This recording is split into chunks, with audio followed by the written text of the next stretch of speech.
Greetings and welcome to our channel where we post short and long stories for your entertainment. Today's story is about a young vlogger named Ethan Cole who decided to document his stay in the woods. But instead of encountering local wildlife, he was met by something more like supernatural. And so without any further delay, let's jump right into today's story. It knows my name. I've always liked being alone in nature. Something about the silence out here just feels honest. No noise, no notifications, no people asking you how you're holding up when you don't really have an answer. That's how this whole trip started. I told myself I needed a break from my job, from the city, from my own head. So I packed up my old camera gear, loaded my beat up Jeep, and hit the road toward the Appalachian Mountains. Just a weekend to reset. That was the plan. Soft engine hum fades in, gravel crunching under tires. The drive took about 6 hours. The deeper I went, the fewer cars I saw. Gas stations turned into rundown shacks, and cell service faded to nothing. But honestly, that was the point. I wanted quiet. Somewhere along the way, I stopped at this little roadside gas station, the kind that looks like it hasn't changed since the 80s. Peeling paint, flickering sign, single pump. When I went inside, the bell over the door gave that tiny ding, and every head turned toward me like I just walked into someone's living room. Behind the counter was this old guy, maybe in his 70s. Thin, weathered, face like carved wood. He didn't smile, just looked at me for a long second before saying, "You lost?" I told him no, just heading into the forest for a weekend. "Doing some photography," I said. He blinked slow, like he was processing that. Then he said, "You camping up in the preserve?" "Yeah," I said. "Just me." The man sighed. "People go missing up there," he said. "Hikers, campers, folks who think they know the woods. They don't come back." I chuckled awkwardly, waiting for the punchline, but he just stared at me. No smile, no laugh, just a look that said, "I'm not joking." A woman stocking shelves nearby muttered something under her breath, something I didn't quite catch. It sounded like he's not supposed to say that out loud. I tried to brush it off, grabbed a bottle of water and some jerky, and paid up. The old man handed me my change and said, "You be careful, son. Things out there, they wear your name." I remember freezing for a second. "They what?" I asked. But he didn't answer, just looked down at the counter and started humming this low, shaky tune. I got back in my car, shut the door, and sat there for a minute, staring at the tree line ahead. The sky was that washed-out gray that promises rain but never delivers. I laughed to myself, trying to shake off the weirdness. "Things that wear your name?" I muttered. "What the hell does that even mean?" Soft chuckle from narrator. Honestly, I thought it was just small-town superstition. Ghost stories meant to scare tourists. You know how these old places are. Every mountain town's got its own monster. Anyway, I kept driving. By the time I reached the entrance to the preserve, it was late afternoon. The ranger station was closed, just a wooden sign that said, "Enter at your own risk." I parked near the trailhead, stretched my legs, and started unpacking. The forest was thick, older than it looked from the road. Trees packed tight, their branches knitted together so high it felt like a ceiling. The air smelled heavy with pine and wet soil. I started recording right away, switches to lighter tone. Hey guys, what's up? Ethan here. This weekend, I'm out in the Appalachian backcountry trying to get some shots of the fall wildlife. It's been a while since I did one of these trips solo, but I figured why not? Gotta clear the head somehow. I know, Mom. If you're watching this, don't freak out. I've got enough food, water, and way too many batteries. And yes, I told someone where I'm going. I'm not gonna die out here, probably. I stopped recording for a bit and just walked. It's crazy how fast the noise of civilization disappears. No cars, no people, just the crunch of my boots and the occasional bird. But even that started to fade the deeper I went. After about an hour, I realized something. The woods were too quiet, like no bugs, no wind, no rustling, just this stillness that felt heavy. I told myself it was fine, probably normal for this time of year. But every time I stopped to take a picture, I felt like I was being watched, not in a creepy movie kind of way. Just this prickling on the back of my neck, like someone's eyes were following me. I set up camp near a small creek, found a nice open spot, flat ground, plenty of space to spread out my gear. Got the tent up before sundown. The sky was turning this deep orange, and for a while, everything actually felt peaceful again. I cooked a quick meal, instant noodles over a small camp stove, and recorded another vlog clip. Ethan, all right, it's officially day one out here. No bears yet, no ghosts, no axe murderers, just me, the trees, and a couple of raccoons that probably want my dinner. Gonna crash soon and try to get some early morning shots tomorrow. If you don't hear from me again, assume I've been adopted by squirrels. I turned off the camera and leaned back against my backpack, listening to the creek for a while. The sound was soft, rhythmic. I remember thinking how good it felt to finally be alone. No texts, no emails, no reminders of her. Ethan. That's when I heard it, just a whisper. So quiet I thought I imagined it. It sounded like my name, Ethan. Slight reverb, low tone. I froze, looked around, nothing, just the forest, the creek, my little campfire flickering low. After a few seconds, I laughed nervously. Probably the wind, or maybe a bird. Echoes can play tricks on you in the woods. I shook it off, crawled into the tent, and zipped up. Before I fell asleep, I played back the clip I recorded earlier, the "See you tomorrow" sign-off, soft static crap, and that's when I heard it again. In the background, right after I said goodnight. Ethan! My heart sank. I replayed it 3 times. Each time, clearer, someone or something had said my name. And it wasn't me. Morning came early. The forest wakes up slow, like it's still deciding if it wants to let you stay. I unzipped the tent, expecting to feel some peace, that quiet morning calm everyone romanticizes about camping. Instead, I just felt uneasy. The air was colder than it should have been. My breath came out in little clouds, even though it was late spring. The creek that sounded so relaxing last night now seemed distant, muffled somehow. I told myself I was just overthinking. Maybe the whisper last night really was the wind. Maybe I was tired, hearing things. But when I stepped outside, I noticed something weird. The ground around my tent, the soft dirt I'd flattened the night before, had prints. Not paw prints, not boot tracks. Bare feet, small, human-shaped, and there were a lot of them circling the tent. I just stood there staring at them for a while, trying to make sense of it. No shoes, no socks, just bare feet. Some looked half-pressed, like whoever or whatever made them didn't weigh much. I took a few photos, not sure why. Habit, maybe. Document everything, even the creepy stuff. I even laughed a little. Probably some kids playing a prank, I said out loud. Except there were no houses, no roads, and no cell service for miles. Right, kids, sure. I tried to shake it off, packed up some gear, grabbed my camera, and went deeper into the forest. The trail narrowed fast. At first, it was just leaves brushing my jacket, branches snapping underfoot. Then it got darker. The trees grew thicker, the light filtering through like green smoke.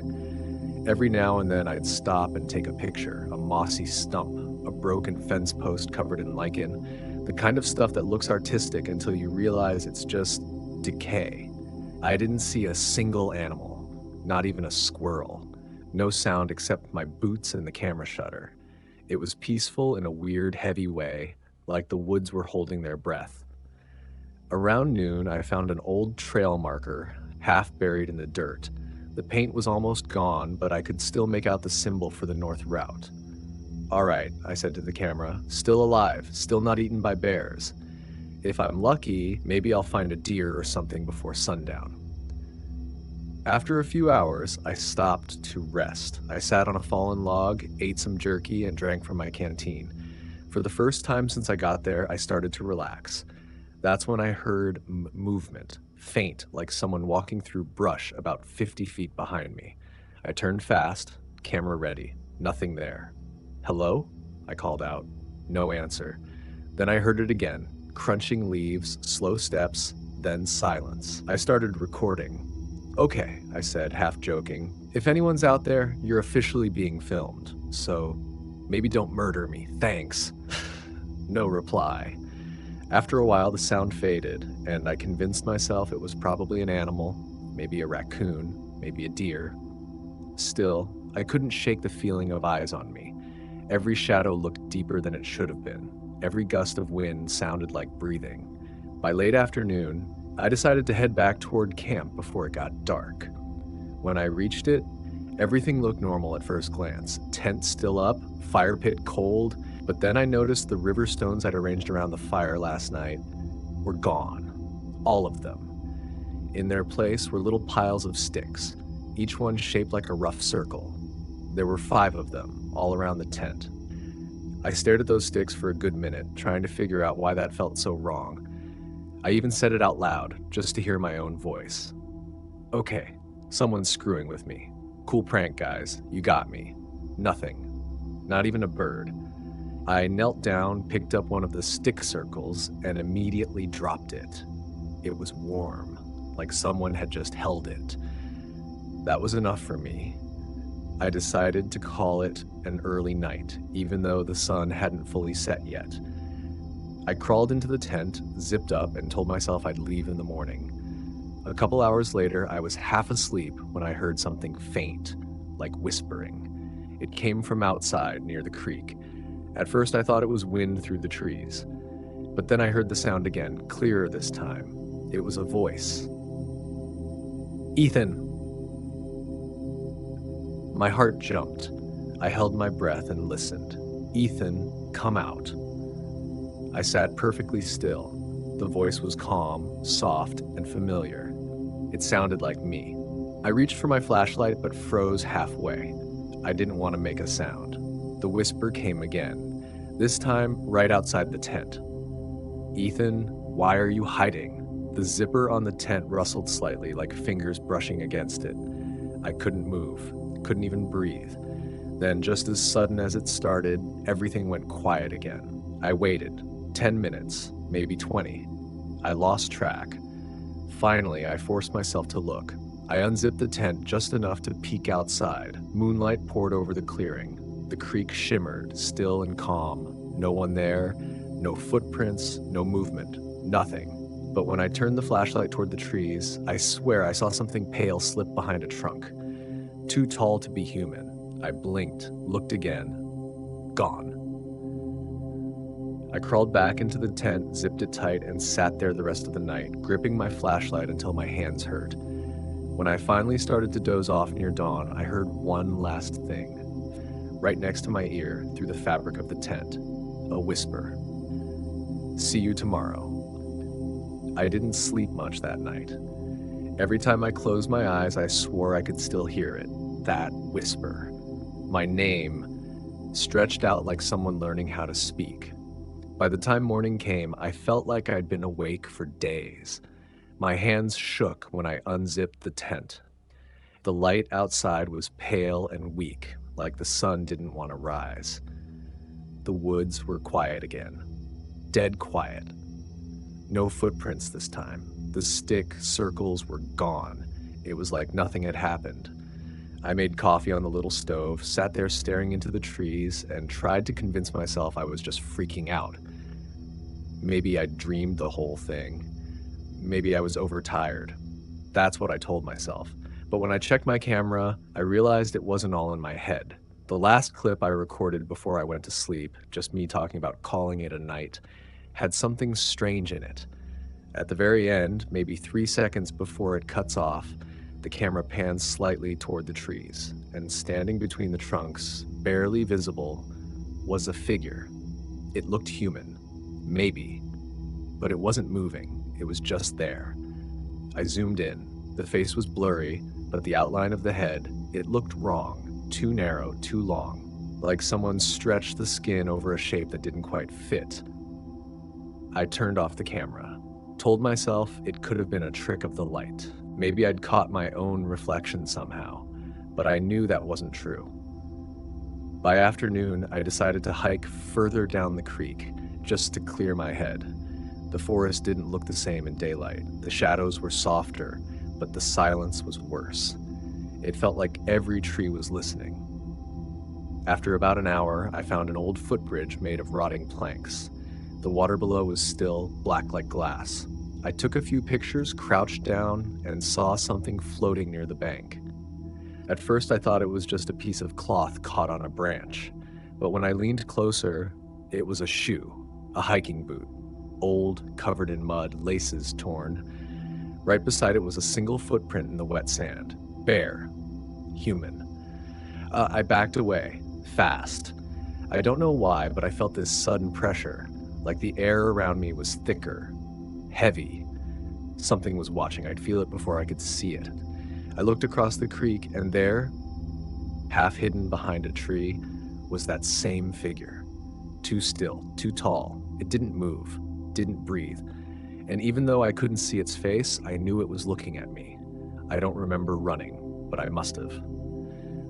The next thing I knew, I was back at camp, gasping for breath, hands shaking so bad I could barely unzip the tent. I locked myself inside like that would somehow help. The rest of the day passed in a blur. The light faded. My battery died. I sat there, hugging my knees, waiting for night to fall, even though I was terrified of it. When it did, I turned off the lantern and listened. At first, nothing, just silence and the soft trickle of the creek. Then came the footsteps, slow, careful, circling the tent, sound of faint crunching leaves moving in a circle. They stopped right behind me. I held my breath. Every instinct screamed to look, but I couldn't move. Then came the whisper. "Ethan." It sounded exactly like me. Same tone, same rhythm. "Ethan, come out," I whispered back. "Who's there?" My voice shook so bad it barely sounded like mine. "I'm you." I froze. "Come see yourself." The footsteps began again, slower this time.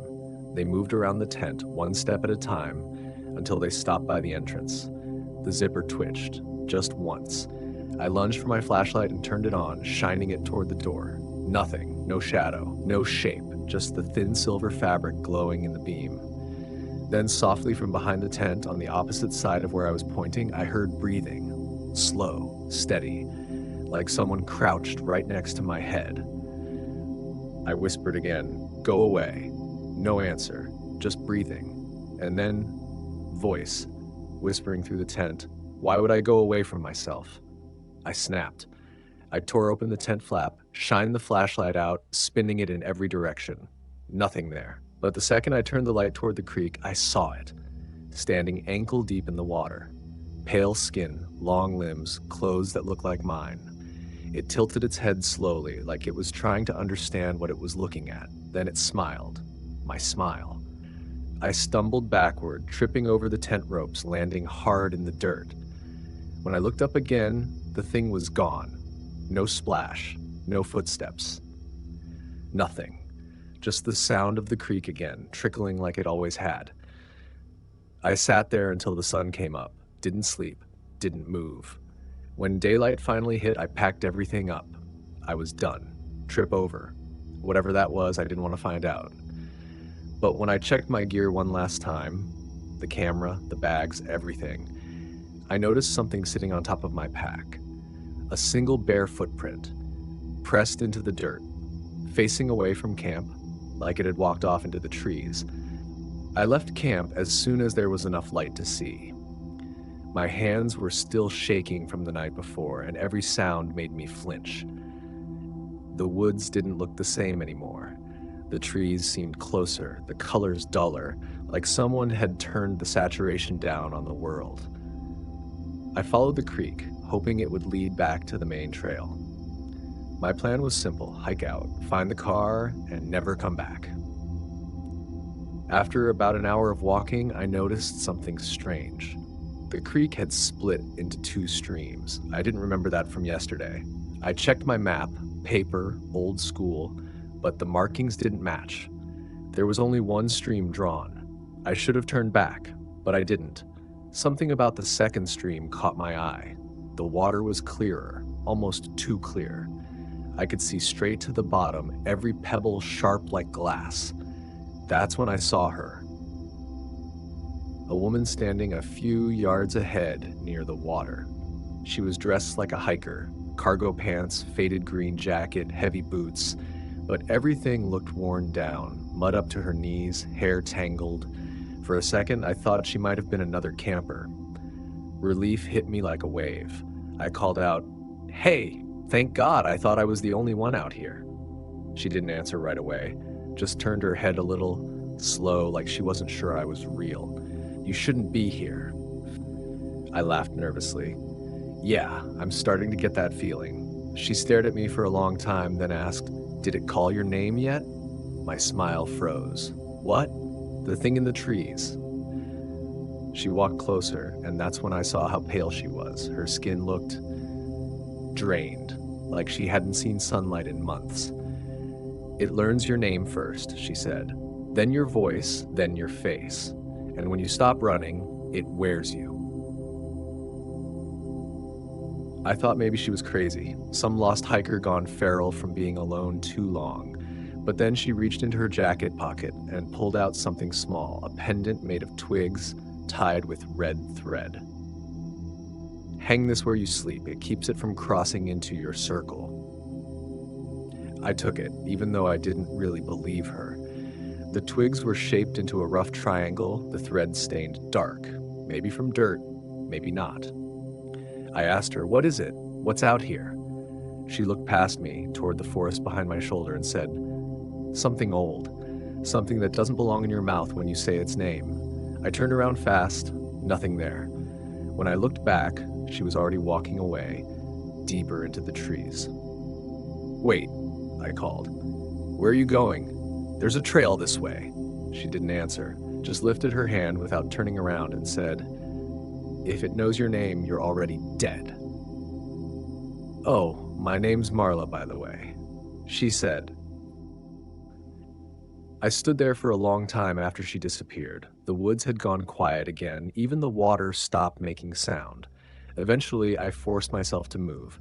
I didn't know whether to go after her or head back to camp. Every direction looked the same. So I followed her footprints. Big mistake. They led me maybe half a mile upstream through patches of mud and over broken roots. Then suddenly, they stopped. Just ended in the middle of a clearing. No sign of her, but something else was there. A backpack, torn open like it had been ripped apart. Inside, what was left of a sleeping bag, some old food wrappers, a broken flashlight, and a small notebook. I flipped it open. Most of the pages were water damaged, but a few words were still readable. "It knows the sound of my name." I stopped speaking. It started whispering anyway. Quiet heartbeat sound begins under narration. The handwriting was messy, slanted, like she'd been writing in a hurry. On the last page, one phrase was repeated over and over again. "Don't answer when it calls you." I shoved the notebook into my bag and looked around. My heart was pounding. I wanted to yell for her, but the words stuck in my throat. Because what if she wasn't the one who'd written it? I went back to camp. The pendant she gave me hung around my neck, light but somehow heavy at the same time. When I reached the clearing, the first thing I noticed was that my tent had been moved. Not destroyed, moved. It sat about 10 feet from where I'd set it up. Same tent, same stuff inside, but the ground underneath was clean, no footprint marks, no signs of being dragged. It was like it had always been there. I checked everything, gear, food, camera. Nothing was missing, nothing touched, except for one thing. The pendant. It was hanging from the tent pole now. I swear I hadn't put it there. I touched the string, and for a second I thought I heard something faint, like a breath right next to my ear, a whisper. Too quiet to make out, but I felt it. I stayed awake the rest of the day, sitting by the tent with a small fire going, waiting for her to come back. She never did. By sunset, the woods were silent again, the same kind of silence I'd heard the night before, that heavy, living kind. I started recording another vlog, even though I didn't really feel like talking. Okay, so, update. I met someone out here. Her name's Marla, I think. She seemed scared. Said something about a creature that copies voices and names. I don't know. Probably just brief static interview. I frowned and tapped the mic. Probably just her being paranoid. Still, if you're watching this later, Marla, hope you made it out okay. When I played the clip back, I swear I could hear something else layered under my voice. A whisper. Not words this time. Just the sound of someone quietly laughing. That night, I didn't light a fire. I sat in the dark, clutching the pendant, and waited for the sound to start again. But it didn't. Instead, sometime around midnight, I heard something new. A single sharp click, like a camera shutter, coming from the trees. I woke up feeling like I hadn't slept at all. My head was pounding, my throat dry, and every sound felt too sharp. The pendant Marla gave me hung from the tent pole, swaying slightly, even though there was no breeze. I told myself I'd leave first thing. No more exploring, no more filming, just pack up and go. But before I left, I wanted to check the footage from last night. You know, to convince myself I was being paranoid. I scrolled through the clips. Most were just static shots of the campfire or me talking to the camera. Then I found one I didn't remember recording. The timestamp said 2:14 a.m. I hadn't been awake then. The footage showed my tent from the outside, lit by the dim glow of the dying fire. The camera was maybe 20 feet away, sitting on a tripod. I didn't remember setting it up there. In the video, I could see movement inside the tent. A shadow shifting. Mine. Then, slowly, the zipper on the tent opened from the inside. I watched, frozen, as I, or someone who looked exactly like me, crawled out into the open. He stood there, facing the camera. Same clothes, same messy hair, same tired look, but his posture was off. Stiff. He just stood there for a moment, breathing heavy. Then he turned his head slightly, like he was listening to something out in the woods. After a few seconds, he looked straight at the lens and said in my voice, perfectly, "Figure, Ethan, come with me." Then the video cut to black. I sat there staring at the screen, my stomach twisting. The file was real. Timestamp, metadata, everything. I played it again. Same thing. Same voice, same dead stare. Only this time, when the figure said my name, I could hear something else layered underneath the words. A faint echo, like another version whispering at the same time but out of sync. I felt sick.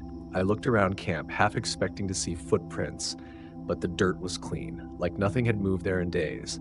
The only sound was the creek. Slow, steady, too steady. Faint running water. I needed to get out. I started packing my stuff. Fast. Tent, camera, food. I didn't even bother folding anything. My only goal was to reach the car before dark. I was maybe halfway done when I noticed something.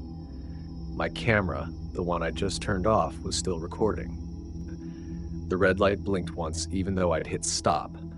I picked it up and the screen flickered, a brief flash of static. Then for just half a second, the lens view showed me something impossible. Myself standing behind me. The image blinked out, back to black. I dropped the camera and backed away, heart slamming in my chest. The forest felt like it was closing in, shadows stretching between the trees, every one of them shaped like a person. I don't remember much of the next few minutes. I think I ran. Branches whipped against my face, the air thick with mist. Every sound behind me echoed my own movements, like something running just a step slower.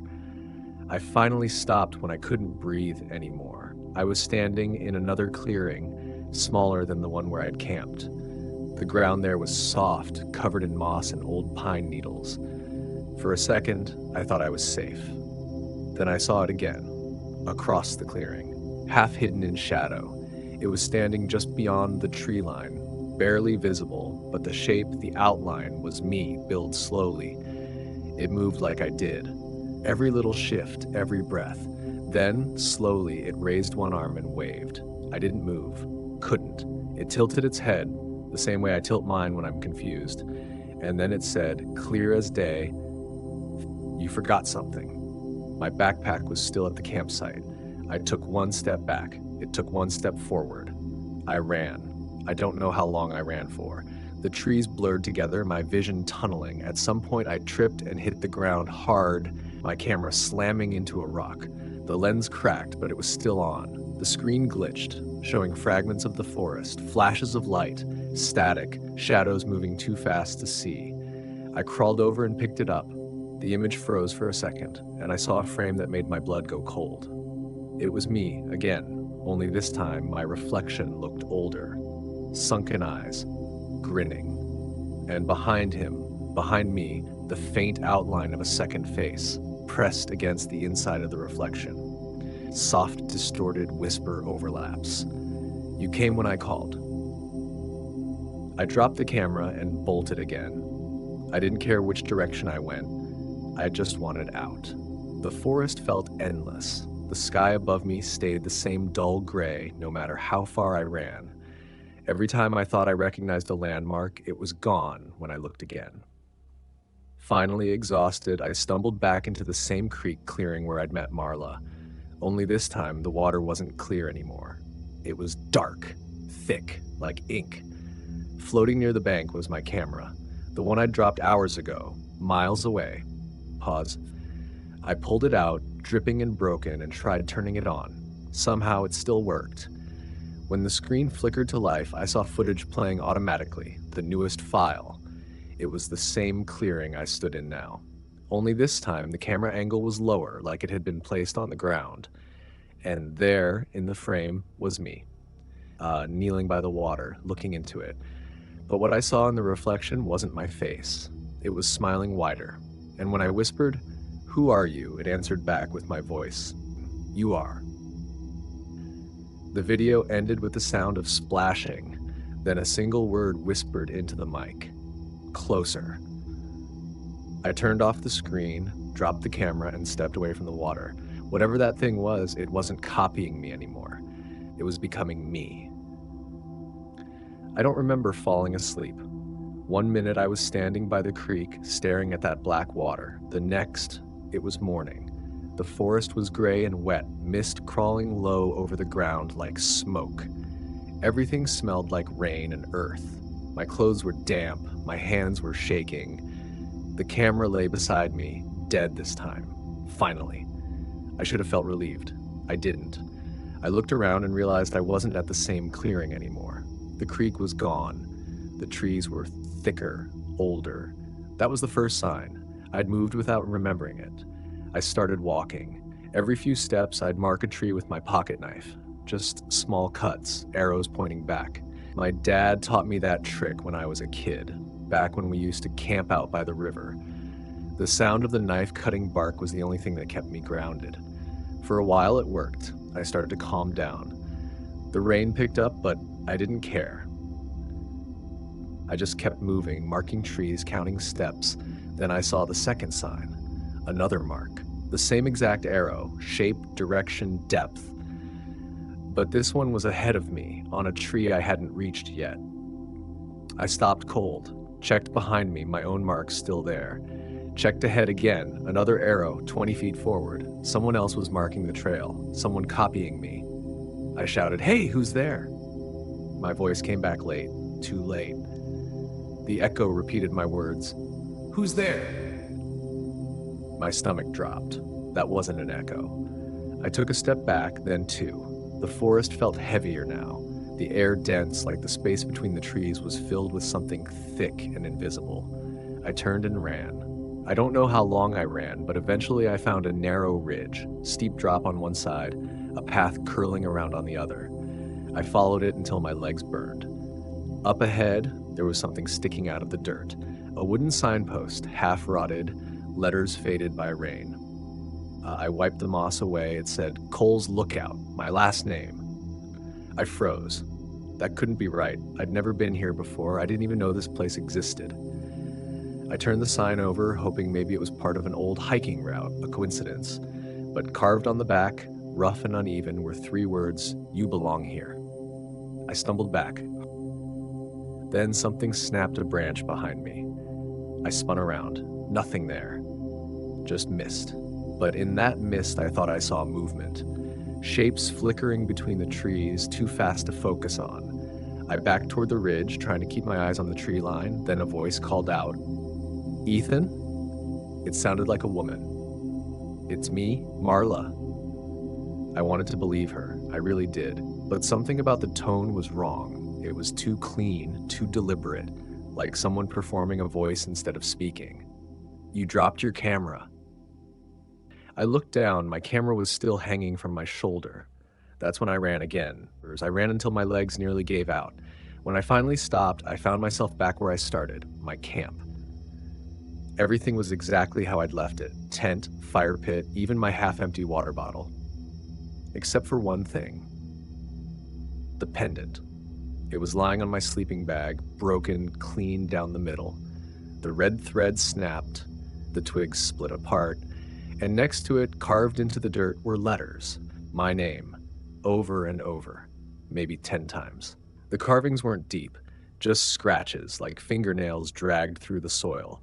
The ground was wet, and when I looked closer, I realized it wasn't just dirt. It was mud, mixed with something darker. Blood.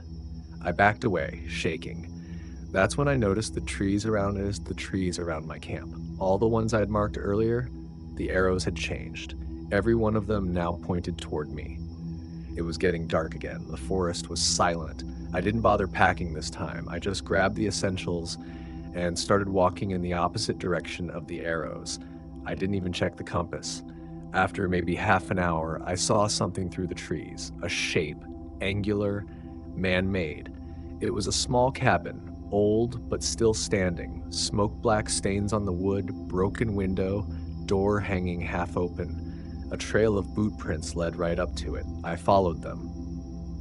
Inside, everything smelled like dust and rot. There was an old table, a rusted lantern, and stacks of film reels piled against one wall.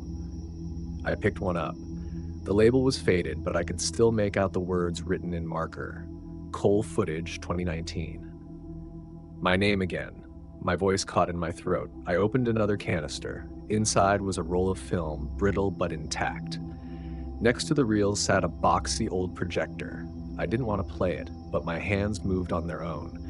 Click. Projector hum starts, film reel spinning. The light flickered onto the wall. Grainy footage, color washed out. It showed a forest, my forest. Then a tent. Then a man walking into frame holding a camera. Me. The film crackled, the image twitching, freezing for a few seconds. When it started again, I wasn't alone anymore.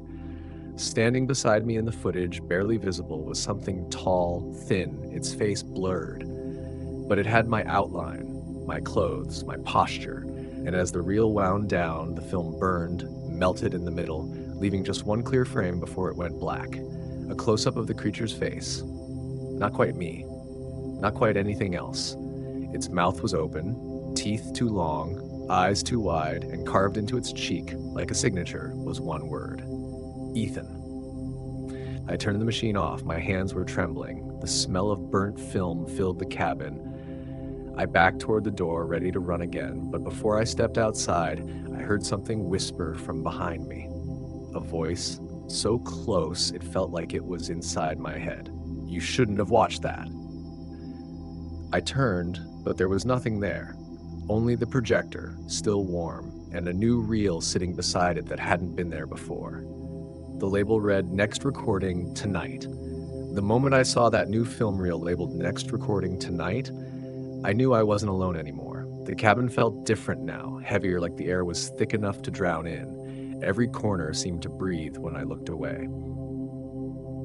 I told myself it was just the wind, but I could feel something listening. I picked up the reel and turned it over in my hands. The metal was cold, slick with condensation. On the underside, scratched faintly into the tin, were more words. Play it when the forest stops. I didn't know what that meant, but I understood the part that mattered. Something wanted me to watch. So I didn't. I shoved the reel into my backpack, grabbed my flashlight, and stepped outside. The sky was already turning black. No sunset, no stars, just darkness spreading fast between the trees like spilled ink.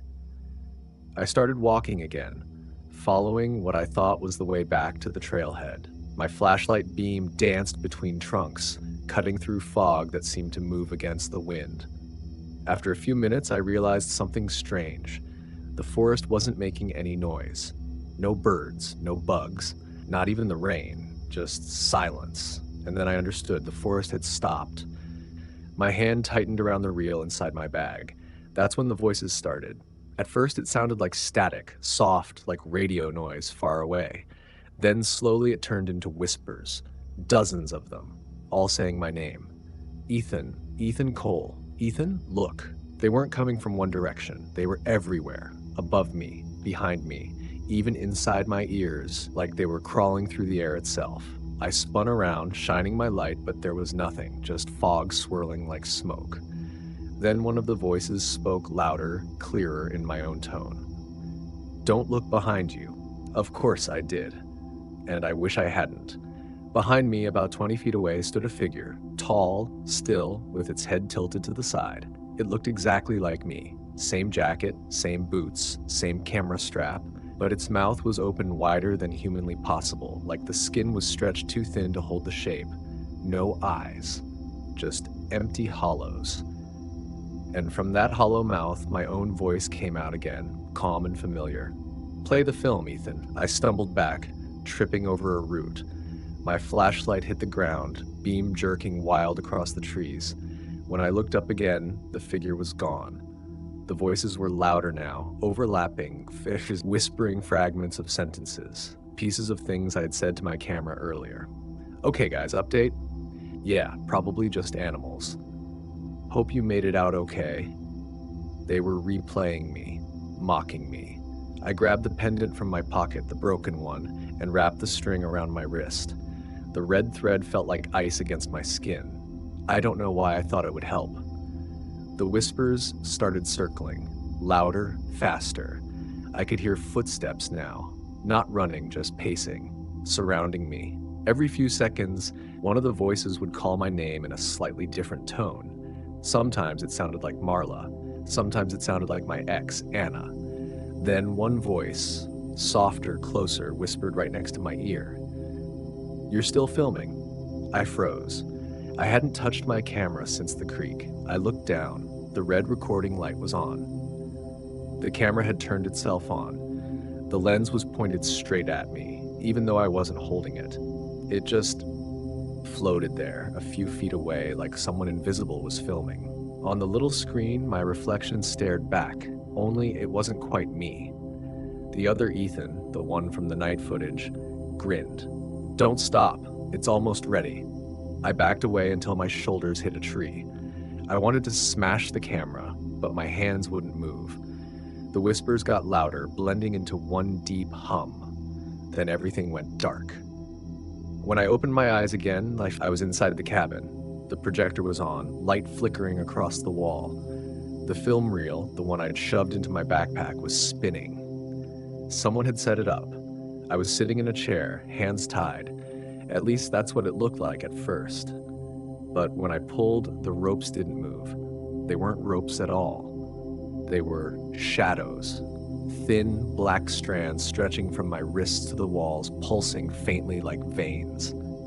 The projector light stuttered, showing flashes of the forest, my tent, the creek, scenes from my trip, except every frame showed me standing somewhere different in the background, watching myself.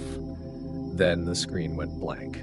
For a second, I thought the reel had ended, but then something began to write itself across the projection, like invisible hands scratching words into the light. You record us, we record you. Low, distorted whisper joins the sound of the film. Now you belong on this side.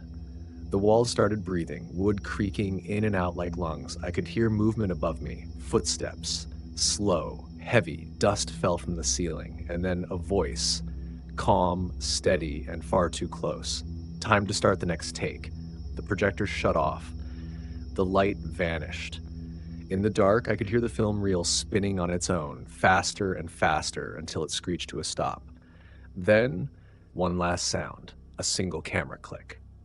When the lights flickered back, the chair was empty. The ropes, or whatever they were hanging loose, and projected on the wall now was a new image, a man walking through the woods with a camera. Same jacket, same face, same name scratched underneath in trembling letters, Ethan Cole. Don't stop recording. I don't remember leaving the chair. 1 second I was tied up, the next I was standing in the middle of the cabin with the projector still humming behind me. The film was gone. The reel empty.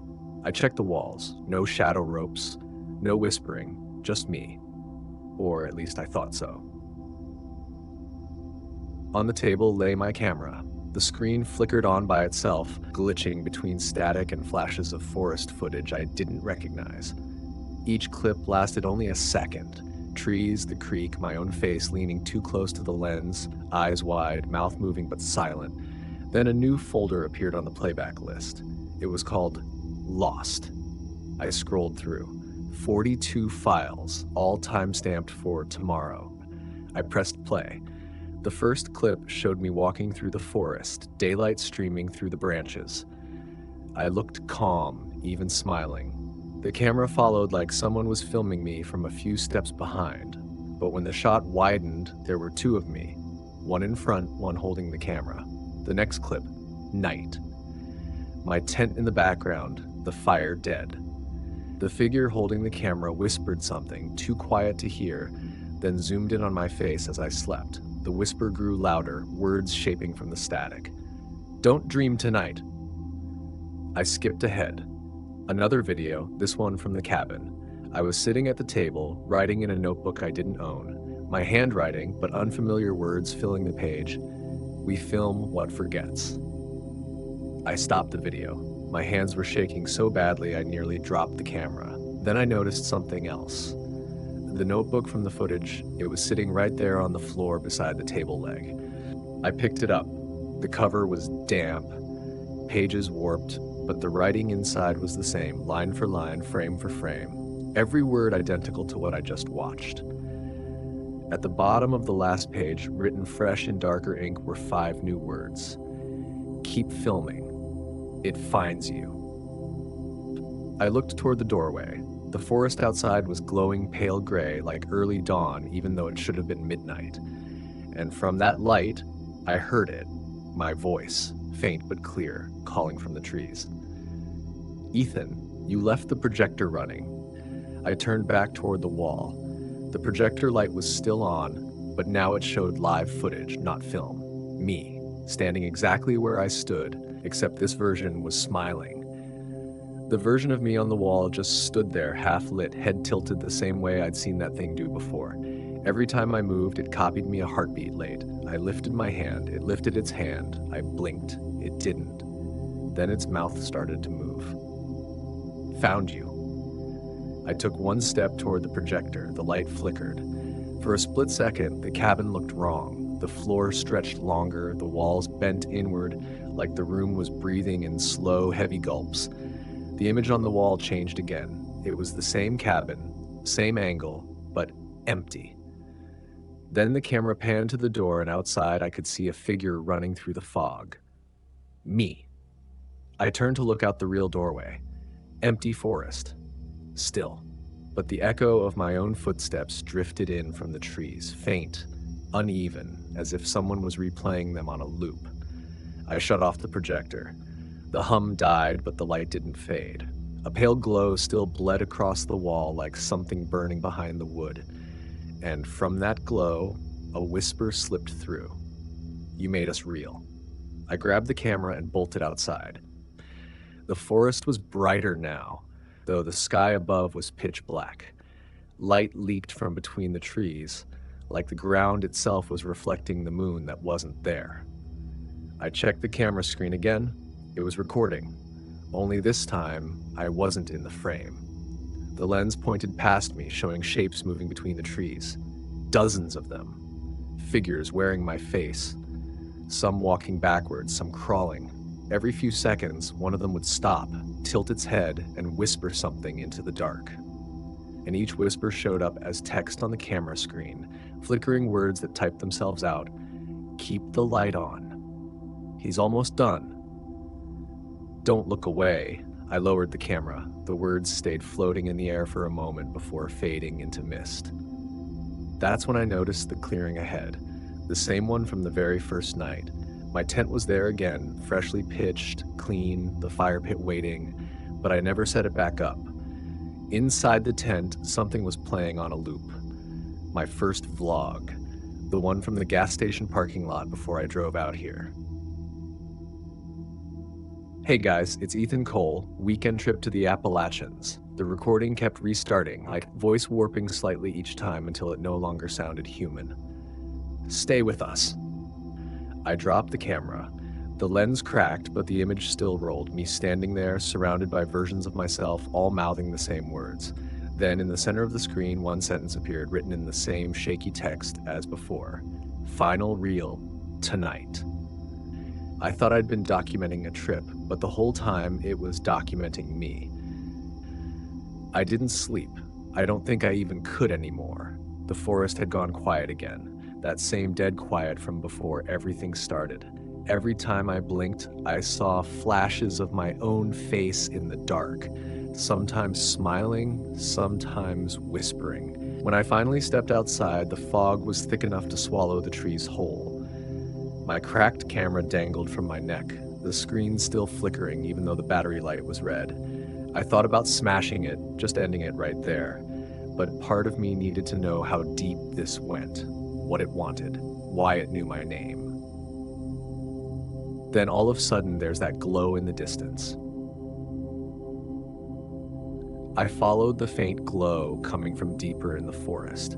Each step made the air feel heavier, colder, like walking into water. Then I saw it, the pond, still as glass, a perfect mirror of the gray sky above. It wasn't on my map. When I looked down into the water, I saw myself. No distortion, no ripples, just me, staring back. But the reflection smiled before I did. I froze. Then, slow and deliberate, it raised its hand and reached toward the surface from below at breath, single ripple sound. The water didn't move. The reflection's fingers pressed against the underside of the pond like the surface was a window instead of water. It mouthed something. 3 words. Let me out. I stumbled back, almost slipping on the mud. The air buzzed, faint static rising around me, the same sound from the projector and the film reels. The reflection's smile widened until it split. The edges of its mouth tore upward toward its ears. No blood, just darkness. Low rumble builds, distant whispering starts. Then, in that voice that wasn't quite mine, it said, "You shouldn't have filmed here." The pond rippled once, slow and deep, and something below started moving, shapes twisting just out of sight like bodies floating under ice. I turned to run, but when I looked back at the path, I saw the cabin again, only now it stood where the forest should have been. Windows glowing, door wide open, and from inside came a soft voice, Marla's tone. "Ethan, please come back in. It's safe now." I hadn't heard that name spoken kindly in days. It pulled at something inside me, that tiny hope that maybe, just maybe, someone real was still out here. But when I took a step toward the door, the reflection in the pond spoke again. "That's not her." I looked down. The water was perfectly still again, my face gone. Then I heard the door of the cabin creak open wider. I didn't move. I couldn't.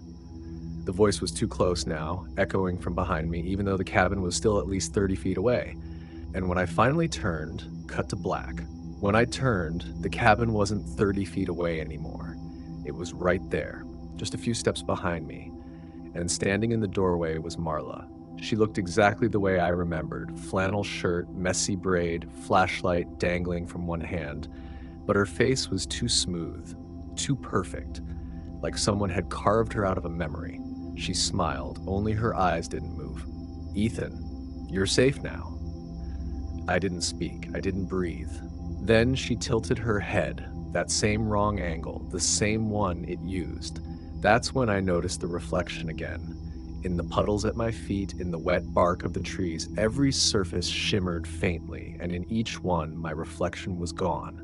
Instead, there was her, Dozens of Marlas, all staring up at me from the reflections, mouths slightly open. The thing in the doorway took one step forward, then another. The air around it shimmered like heat haze, and for a moment I could see what was really underneath. A figure too tall, too thin, moving like it was learning how to walk. It flickered through shapes: Marla, my ex Anna, the old man from the gas station, even my own face. Each one lasting just a breath before melting back into something boneless and wrong. You see us now. I backed toward the pond. My boots slid in the mud. The reflection water started moving again, spiraling like something was trying to pull itself up. Hands, pale, clawed, pressed through the surface, reaching for air. Then I realized what it was doing. It wasn't trying to come out, it was trying to pull me in. I dropped the camera, stumbled back, but one of the hands caught my reflection's ankle, and I felt it, cold fingers tightening around my leg.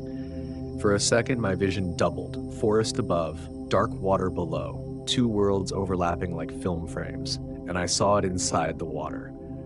The real Skinwalker. It didn't have a face, just hollow space, shifting and stretching. Every few seconds, a new mouth would open somewhere: chest, cheek, shoulder, whispering in voices it had stolen. Stay, record. The thing that looked like Marla crouched by the edge of the pond and smiled at me. You brought the camera. That's all we needed. Then it leaned closer, until its reflection lined up perfectly with mine. Our faces overlapped, and in that second the pond went still again. When I opened my eyes, I was back in the cabin, or maybe somewhere that looked like it. The projector was rolling again, showing a live feed. Me kneeling by the pond, staring into the water. Only now the reflection in the screen looked happy, almost ready. I don't know how many versions of me are out there now, but one of them isn't coming back. When I came to, everything was wrong. At first I thought it was still night, but the light was strange, silver, dim, like the air itself was glowing. The cabin walls were there, yet they were backward. The door on the wrong side, the table flipped. Even the words carved into the wood were reversed, like I'd stepped inside a mirror. My camera sat on the floor in front of me, lens cracked but still recording. The red light blinked steady. I stood, dizzy. The hum outside wasn't wind anymore. It sounded like film running through a projector, slow, uneven, endless. I stepped out of the cabin and stopped cold. The forest was there, only it wasn't. Every tree leaned the wrong way. The shadows pointed toward the sky, and when I looked down, I didn't see my boots. I saw my reflection walking a half second behind me like it was catching up. I tried to speak, but my voice didn't come from my mouth. It came from behind me. Don't fall behind, Ethan. I spun around. Nothing. Fog rolling through the trees in slow waves, thick and white. Each wave carried faint shapes inside. People, animals, versions of me. They flickered in and out like old footage burning in the middle of a frame. I started walking. The ground felt soft, not like dirt, but like fabric stretched tight. Each step left a faint glow that faded after a few seconds. Somewhere far ahead, I saw a light. It pulsed, almost like a heartbeat. The closer I got, the clearer it became. A screen. Hanging in the air, freestanding, playing the same videos from before, the lost folder. Every clip showed me wandering through this forest, each version a little more broken than the last. One Ethan screaming into the fog, another staring at his camera, another walking into a pond and vanishing. Then a new clip began. It showed me standing exactly where I was, staring up at the same floating screen. And behind that version of me, something tall and thin was moving closer. I turned slowly. The fog shifted. There it was. The Skinwalker, or maybe what was left of it, no longer wearing faces, just a stretched outline of light and shadow, skin like torn film, body flickering with pieces of everyone it had imitated. Every few seconds a face flashed across its surface, mine, Marla's, the gas station man's, each one whispering a single word before fading. Stay. Record. I raised the camera out of instinct. The second I did, the creature stopped moving. Then it copied me. It held up an invisible camera of its own, mimicking the motion perfectly. For the first time, I understood. It wasn't hunting me. It was trying to switch places. And I'd already given it everything it needed. The thing mirrored every move I made, like we were standing on opposite sides of glass. Each twitch, each breath delayed by a heartbeat. I lifted my hand. It lifted its hand. When I stepped forward, it stepped closer too, until we were only a few feet apart. The air between us rippled like heat. The forest around us bent inward, trees leaning toward the center, as if everything wanted to see how this would end. The skinwalker raised its head, and for the first time, I saw its eyes, not empty, not black, but full of light, like camera lenses. They clicked, adjusted focus, zoomed in, and I realized what it was doing. It wasn't copying me anymore. It was recording me. The cracked camera hanging from my neck vibrated against my chest. The screen flickered between two images, me and the creature, merging, glitching, flickering in and out. Text appeared again, ghosted across the display. Final frame ready. I stumbled backward, raising the camera like it could protect me. If you're recording this, stop. Don't watch the rest. Don't. The screen cut to black. Then slowly another picture began to form. Not a video this time, a photograph. It showed me standing right here, camera in hand. But in the photo, the background wasn't this forest. It was my apartment, my desk, my walls, like the picture had already been taken somewhere else. You go where we play you. The words crawled across the cracked display, burning white. I dropped the camera. The moment it hit the ground, the forest froze. No sound, no movement. The skinwalker tilted its head as if listening.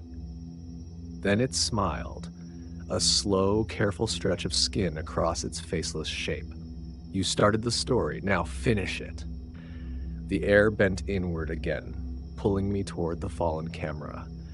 The crack in the lens was glowing, light pouring out like liquid. Inside that light, I could see something, flashes of every place I'd ever filmed. The gas station, the tent, the creek, even the cabin, and in every one of them, a figure was standing in the background. Me. I reached for the camera, but before my fingers touched it, a hand came out of the light. Thin, stretched, trembling. It grabbed my wrist. The next second, everything folded in on itself. The trees, the fog, the world. And then I was standing in front of my apartment mirror. Clean clothes, same backpack slung over my shoulder, except the camera on the table was still glowing. Recording. I moved closer. The lens tilted up on its own, pointed straight at me. And from inside the mirror, a voice whispered, my own, but softer, distant, your turn. I don't remember driving home. I just remember opening my eyes and being here, back in my apartment. Everything looked normal. The curtains, the couch, even the coffee mug I'd left on the table before the trip, except for the camera. It sat in the middle of the room, facing the hallway, red light blinking. I didn't touch it. Not at first. I just stood there and listened. The silence here wasn't normal silence. It was heavy, like the air was waiting for me to say something. So I whispered, hello. No answer. But from the camera, a faint distortion rolled out, like a breath of static. And then I heard it, my own voice echoing softly through the speakers on its side. You made it back. The voice wasn't coming from a file. It wasn't playing anything. The camera was talking live. I stepped closer, crouched down, and stared into the lens. For a second, all I saw was my reflection. Then the glass shifted. Behind my reflection, faint and out of focus, was the cabin, the table, the film reel. The walls scratched with my name. It wasn't a memory, it was a feed. I reached toward the camera. The second my fingers brushed the plastic, the image glitched and I was looking through it, not at it. Everything went cold. I was standing in my apartment, but from the camera's perspective, like someone else was behind it now, watching through the lens. Then, somewhere down the hall, I heard the click of another camera turning on. I turned toward the sound. In the doorway of my bedroom sat a second camera, identical to mine, and next to it, a small TV flickered to life, showing live footage from my point of view. Every breath, every blink, all happening half a second late. That half second was the gap, the same delay the Skinwalker always had. I started recording again, talking into the lens. If anyone finds this, I don't know how far this thing reaches. I think it's in the footage. I think it is the footage. It's like every time I film, it copies another version of me. The screen flashed white for a second. Then my reflection on the monitor leaned closer and whispered something I didn't say. "Stop trying to warn them." I froze. That wasn't playback. That was response. The reflection smiled, camera shaking slightly like whoever was holding it was laughing quietly. "You're still in the recording, Ethan." I backed away from the monitor until my shoulders hit the wall. Every screen in the room blinked once, off, then on again. Now there were more of them. Phones, tablets, even the dark TV reflected that same red recording light. Each one showing me standing right here, mouth slightly open, eyes a little too wide, and not one of them was in sync. Some versions of me stood perfectly still. Some whispered. One was pacing. Another was already gone. I turned toward the hallway. The second camera I'd heard earlier now had company, 3 more, stacked on tripods I didn't own. Each one pointed at a different angle of the room. They all clicked on at once. I shouted, anything to break the rhythm. "Stop it! Stop recording!" The echo came back half a second later. "Stop it. Stop recording." Then laughter. Quiet, breathy, like it was coming from behind the walls. I yanked one of the tripods over. It hit the floor, screen cracking, but the picture on the broken glass kept moving. The image turned its head and looked straight at me. "You can't smash light." That's when I saw the door to my apartment, closed, but glowing faintly around the frame. A red light, like a recording symbol, pulsing from the other side. I walked toward it slowly. The closer I got, the colder the air felt. My breath fogged in the dim glow. I reached for the handle, and the moment I touched it, every camera in the room whispered in unison. The door swung open by itself. Beyond it wasn't my hallway. It was the forest again. The same fog, the same pale light, stretching out forever. But hanging between the trees were screens, hundreds of them, each playing a different version of me. Some footage was seconds old, some was years. I saw myself as a kid with my first camera, filming bugs in the backyard. I saw myself in college filming for a class project, all of them looping, repeating, overlapping. The realization hit me hard. It had been watching me my whole life. Every lens I'd ever looked into was another open door. I turned back toward the apartment, but there was nothing there now. Just fog. The only thing left in my hands was the camera. Its cracked screen flickered once more, words crawling across it in dull white text. Playback complete, transfer successful. Then a reflection appeared on the screen, smiling, calm. "I told you, Ethan, you're the story now. If anyone ever finds this footage, don't press play. Just let the battery die." A week passed before I dared to touch the camera again. Or maybe it wasn't a week. The clocks didn't match anymore. Every screen in my apartment showed a different time. Sometimes the microwave said 2 a.m., sometimes my phone said 4:17 p.m. I stopped checking. I spent those days trying to convince myself that everything had ended out there in the woods. But deep down, I knew I'd just brought it home. One night, my laptop turned on by itself, browser open, cursor blinking in a search bar I hadn't touched. Then a file started uploading. I tried to cancel it, but the cancel button was grayed out. File name, finalrecording.mp4. The progress bar moved fast, too fast. Within seconds, it was done. A notification popped up, video successfully shared. And below that, a familiar phrase in small flickering text, "Play it so we can see." I opened my channel dashboard, half hoping it was just a glitch. But there it was, a new upload, thumbnail frozen on my face in that dark forest. Title, "The Last Trip, Found Footage."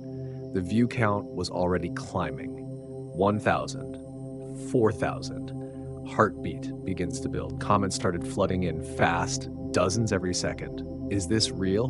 Who's filming him? I swear the guy in the background just moved. Each refresh brought more. Every viewer saw something different. A different moment, a different version of me. Someone typed, when he looks at the camera, it's like he's looking right at me. The sound in the video began to leak out of my speakers even though I hadn't pressed play. That familiar low hum. Then I heard whispers, hundreds of them, overlapping, speaking names I didn't know. The comments turned frantic. My screen's flickering. It said my name. What the hell is this? I tried to delete the upload. Error 403. File locked for broadcast. Every light in the apartment flickered. The TV switched on, showing my own channel streaming live, and in the corner of the screen where the viewer count should have been, numbers were changing too fast to read. Millions. That's when the whispers stopped sounding like whispers. They became voices. Clear. Human. Coming from inside the walls. They're watching, Ethan. Keep them watching. Faint click of camera starting to record again. The red light on the cracked lens blinked once. Twice. It wasn't asking me to film anymore. It was filming through me. By morning, every screen I owned was alive.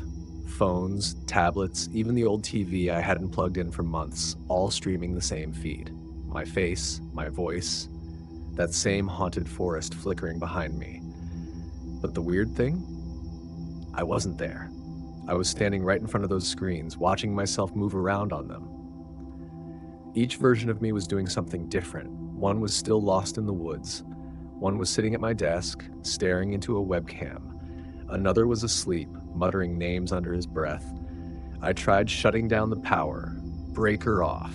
All the switches flipped, but the glow didn't fade. It was like the light came from inside the glass, not the electricity.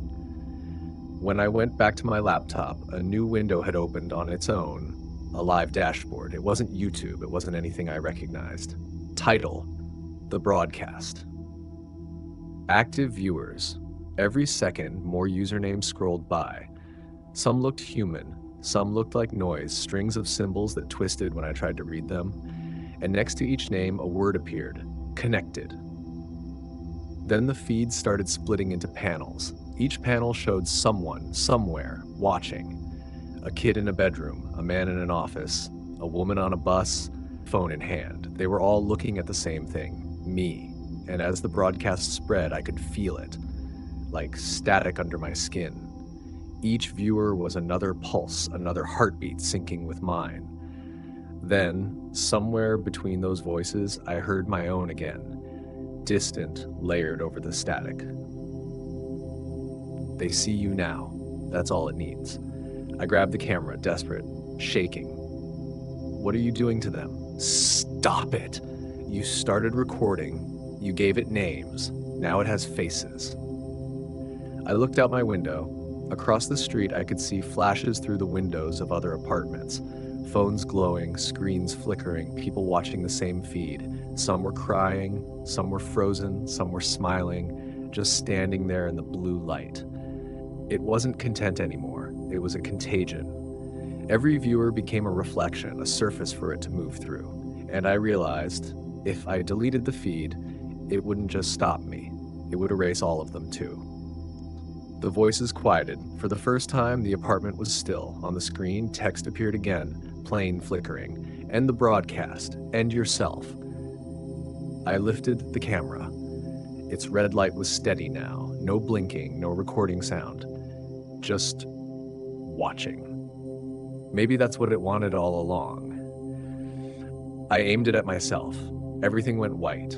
Total silence for a few seconds. When the light faded, the screens were empty. No video, no feed, just a single looping message. Live stream ended.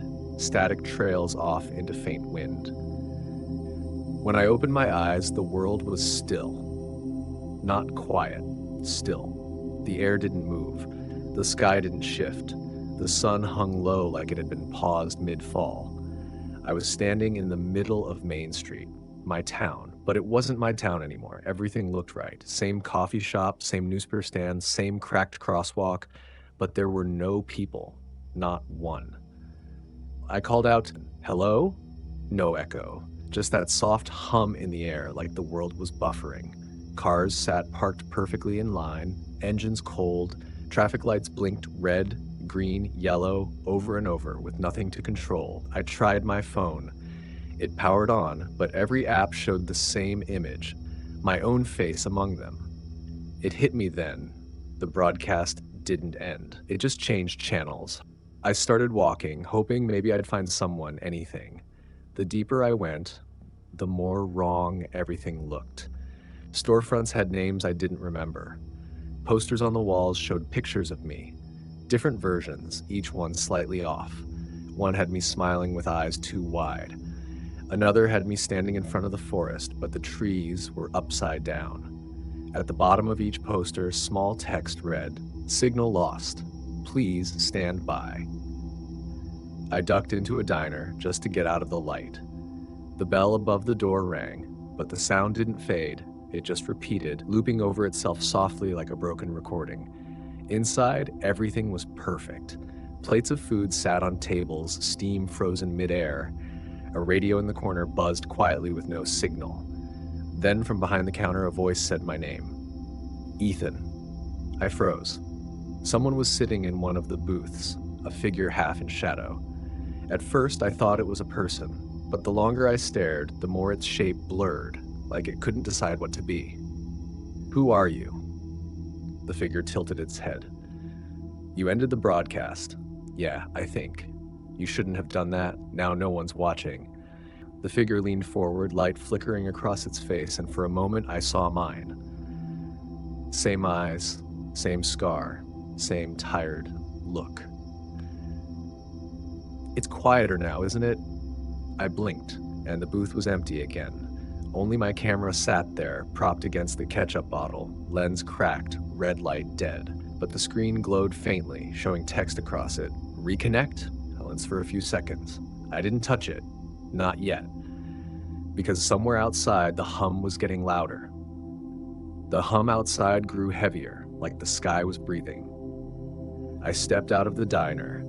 The air shimmered. Every building on the street flickered for a second, as if the town was made of light trying to remember what shape to take. Somewhere above me, the clouds pulsed in rhythm with the sound, almost like a heartbeat. I looked back down at the camera still in my hand. Its cracked lens reflected my face, but something about it was off again. My mouth moved half a second late. It was the delay. The same delay the Skinwalker had. I whispered, "You're still here, aren't you?" A voice came through the static in reply. "I never left." The sound wasn't coming from the camera this time. It came from everywhere, from the street signs, the windows, the air. Each syllable bent the world slightly, like it was trying to sync with the old broadcast signal. I started walking toward the center of town, toward the radio tower that stood on the hill. It was the tallest thing for miles, and the hum seemed to be pulling me in that direction. As I climbed, I saw more of the world breaking down. Houses half there, trees glitching in and out of existence, and in the reflection of every car window, I could see the Skinwalker, sometimes close, sometimes far, always waiting just outside the frame. When I reached the top of the hill, I found the tower surrounded by mirrors, dozens of them, some full length, some cracked, all facing inward toward a single point, a glowing transmitter. At its base lay a familiar symbol scratched into the dirt, a spiral made of lines and circles like a map of signal waves, the same one I'd seen burned into my footage weeks ago. The transmitter flickered to life as I stepped closer, and on its small built-in screen, words scrolled, "Reconnect to restore. Viewers required, 1." I realized then what it wanted. It didn't need millions of people anymore. Just one. Just me. If I press connect, what happens? Skinwalker whispering through static, "Then you'll be real again." And if I don't, then none of this will be. I looked around at the town below. frozen, flickering, waiting. Maybe it was all copies, sure. But in those copies, I saw glimpses of life. Kids on swings that froze midair, a woman mid-laugh, a dog running through the park, paused between steps, all of them suspended. If I reconnected, maybe they'd move again. But that also meant letting it move again, too. The screen blinked, waiting for my choice. I lifted a trembling finger. And I pressed yes. The sky split open with a white flash, and for a second, I heard every voice from the broadcast whisper one word together: connected. Then everything went dark. When I woke up, the sun was shining, not the frozen, unmoving light from before, real sunlight. Warm, shifting through the blinds. For a moment, I thought it was over. The air felt alive again. The world had motion. I could hear cars outside, footsteps, someone laughing in the distance. It all sounded right, but something in me didn't trust it. I got up, walked to the window. The street below looked exactly like my town. People walking dogs, kids heading to school, someone mowing a lawn, but none of them looked up. Not one person met my eyes, even when I tapped the glass. They just kept moving, like they were following a script. I turned on the TV. Every channel worked again. News, weather, sitcom reruns. Only one problem. No matter what channel I flipped to, the same person was always in the background of every shot. A man. Sometimes blurry, sometimes out of focus, standing perfectly still, always facing the camera. I turned off the TV and backed away. That's when my phone buzzed. Unknown number. No caller ID. I answered. Hello? A voice, calm, quiet, familiar, said my name. Ethan, you did it. Who is this? You reconnected the world. You brought them back. The line hissed softly, and then another sound came through. A faint echo, like a delay. Like someone repeating every word a heartbeat later. My own voice. Echo. Brought them back. I hung up immediately, but the phone kept ringing. Screen dark, no call showing. When I looked outside again, something had changed. Everyone on the street had stopped moving. They stood perfectly still, facing random directions. And then one by one, they all turned their heads toward me. Every face was blank. No emotion, no expression, just eyes, wide and waiting. And from somewhere below, I heard my name again. Ethan. The entire world seemed to hold its breath. I stepped back from the window, whispering to myself, this isn't real. It's just the signal. It's still running. But then my reflection in the glass smiled, and I didn't. Real enough. The reflection leaned closer, pressing its hand against the inside of the glass, and I felt warmth against my skin, like something touching me through it. The phone buzzed again. A new text appeared. Resonance achieved. Don't fight it. I whispered, what does that mean? But there was no answer, just the faint sound of breathing on every screen in the room. The sound didn't stop. Every screen in the apartment was breathing. Television, laptop, even the little digital clock beside my bed. A slow inhale, a slow exhale, perfectly matched with mine. I picked up the camera from the table. The red light blinked once, weak like a heartbeat on low battery. The screen lit up, showing me standing exactly as I was now. But in the display behind me, the window wasn't there anymore. Just endless black. Where are you? The camera answered with a whisper that wasn't words, just a vibration that crawled down my arms. Then faintly, Skinwalker, closer than before. I dropped the camera. It hit the floor. It hit the floor but didn't stop recording. The red light grew brighter, pulsing in sync with the hum outside. The room started vibrating, not shaking, vibrating, like the whole place was caught between two different frames of reality, flickering back and forth. Through the walls, I could hear echoes of myself, laughing, crying, dozens of me overlapping like a crowd in a dream. I stumbled toward the door. When I opened it, the hallway wasn't there. Instead, I was staring into the forest again. The same fog, the same light filtering through the branches. Only now I could hear voices hidden in the wind, familiar ones, my own. They spoke in fragments, old recordings I'd made. It's just a weekend trip. People go missing there, things that wear your name. All my words. Every vlog, every confession, looping, merging, forming a pattern. That's when I realized what resonance meant. It wasn't a new world, it was an echo chamber, built from my memories, my recordings, my signal. The Skinwalker wasn't just in it, it was it. The air around me shimmered like a heat wave, and a shape began to crawl out of the fog. Not a creature this time, a distortion, shifting and stretching, forming into something human. Me. It smiled the same tired smile I'd seen in my reflection. You see it now, you were never filming it, it was filming through you.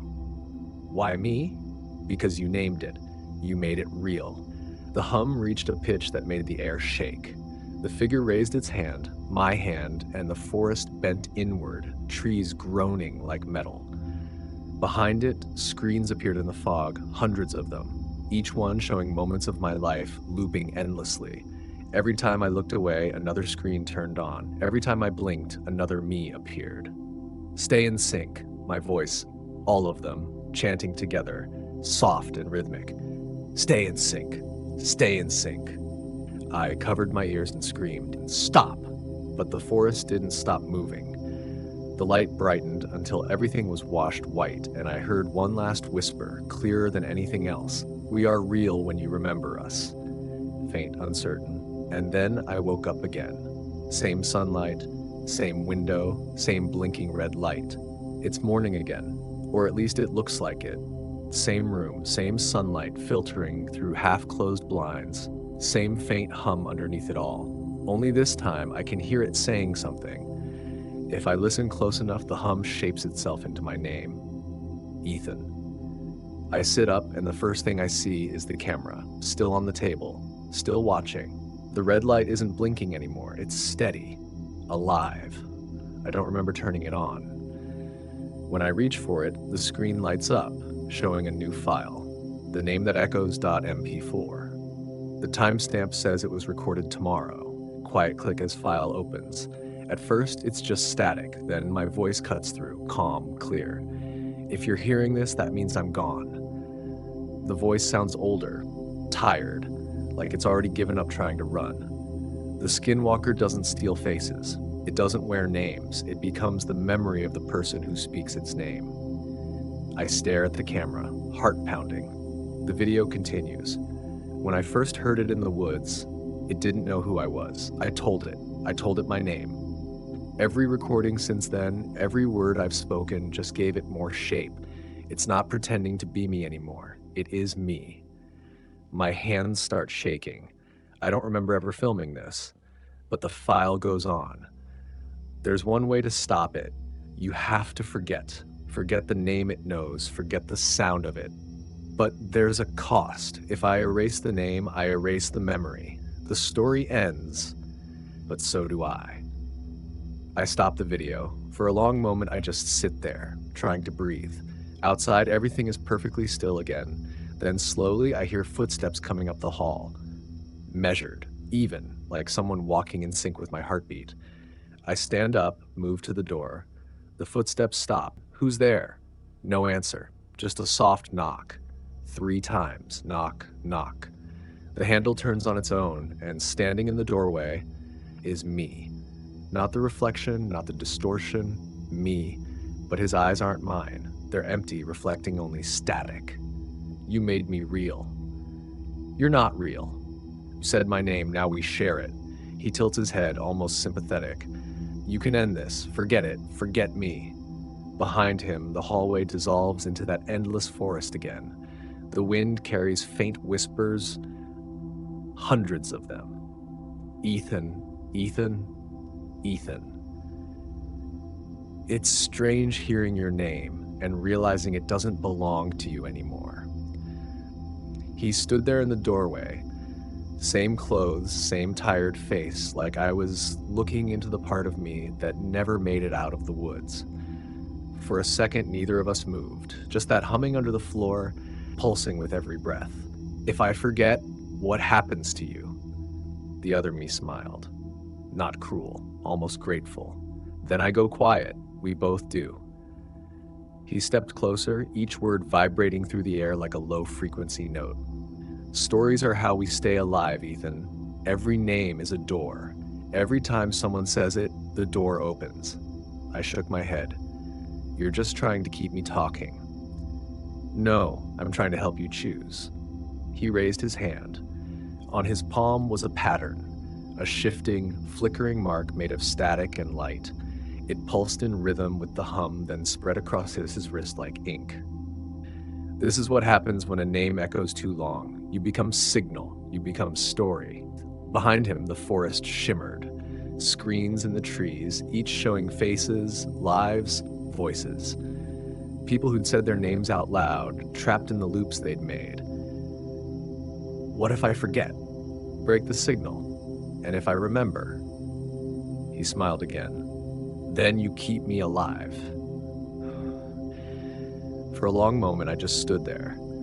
All the pain, the fear, the confusion, it all felt small compared to the weight of silence that waited behind that choice. Forget, and the world goes quiet. Remember, and it goes on. Haunted. I reached for the camera. It was still recording, the red light steady, watching. I aimed it at him, at me. People deserve to know. The other me sighed, almost like a parent watching a child make the same mistake.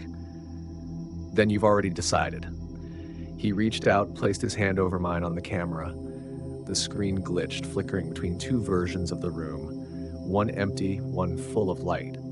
His voice echoed, layered now like it was coming from every direction. Tell them what you saw, tell them my name, let it live. Sound collapses into one soft tone, like a heartbeat slowing. When I opened my eyes, he was gone, just the quiet hum and the red light. I looked straight into the lens and whispered, "My name is Ethan Cole, and if you're watching this, it means it knows yours now, too." And that's how stories spread, not through monsters, through names.